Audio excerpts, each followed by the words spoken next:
When it comes to bananas that are just about gone by, a lot of people's minds immediately goes to banana bread. And I'm sure yours did too when I just mentioned those very ripe bananas. However, there are so many other options that you can do with ripe bananas. So today we're going to explore one of those options, which is banana chip bars.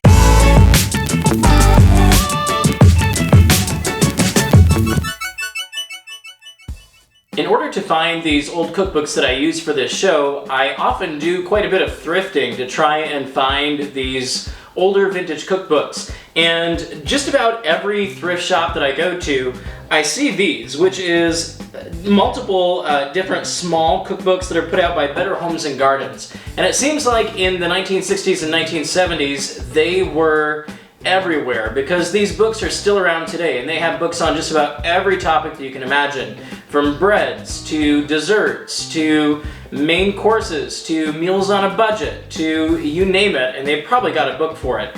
But today we are going to be cooking one of the recipes from their homemade cookies cookbook, which is from 1975, and that is their banana chip bars. Step one is pretty basic. We've got 2 bananas. We're going to mash those up. And as you may know, ripe bananas are soft anyway, so that's not going to take too much. We're basically just getting this to a point where we can mix it easily into our batter when it gets to that point. And once you have that mashed, we're just going to set that aside. And we're going to cream together our butter and our 2 sugars. We have both granulated sugar and brown sugar.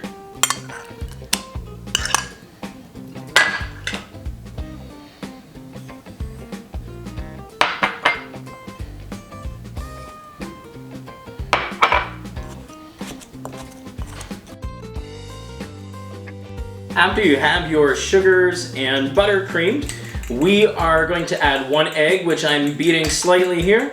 And we are also going to add a little bit of vanilla.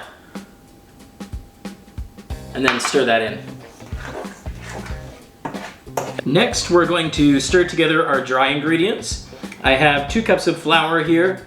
I have some baking powder and a teaspoon of salt that we're going to mix together before adding that to our creamed mixture.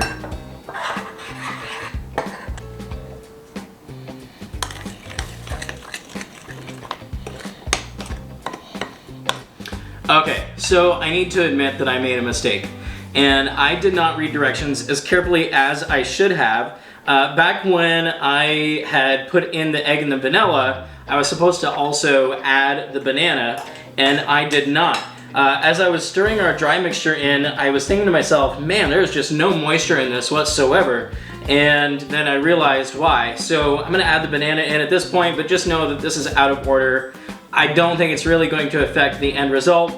It's just not the right order to mix things in.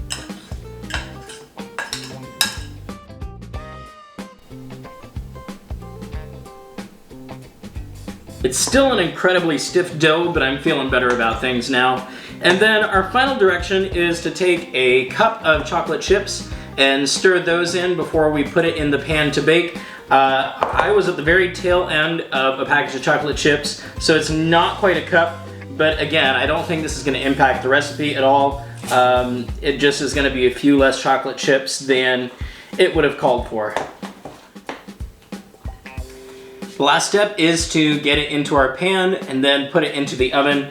The recipe specifically calls for a 15.5 by 10.5 by 1 inch pan, which by the measurements, I didn't know what that was, but I pulled out my rimmed baking sheet and measured it, and that is what this is. So we're gonna be using a rimmed baking sheet for this, and we're just gonna dump this out onto it.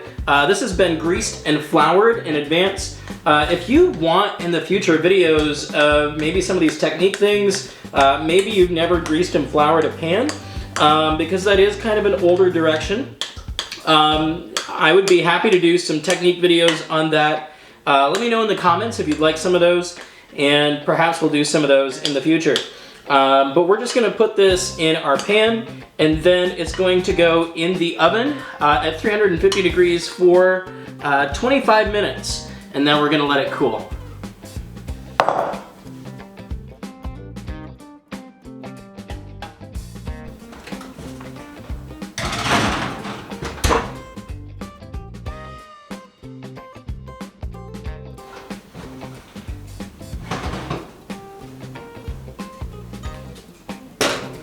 I'm gonna let these cool completely, and then we'll slice them, and these are ready to eat.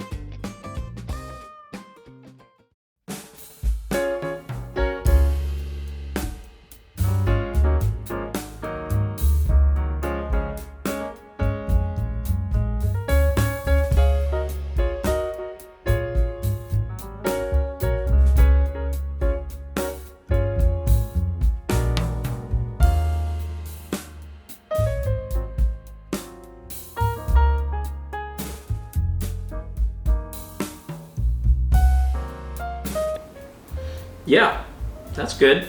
It is not super heavy on the banana flavor. As you know, there are 2 bananas in this, but it's kind of a mild background tone. And we have, of course, the chocolate chips that are in there. And it's a little more cake-like than I would have expected, which is probably because of the amount of baking powder that's in this. But it's good. It's kind of like a blondie brownie, perhaps. That has a little bit of banana flavor. It's soft, it's light, it's not overly sweet. If you are a desserts person, give this one a try. I think you'll like it.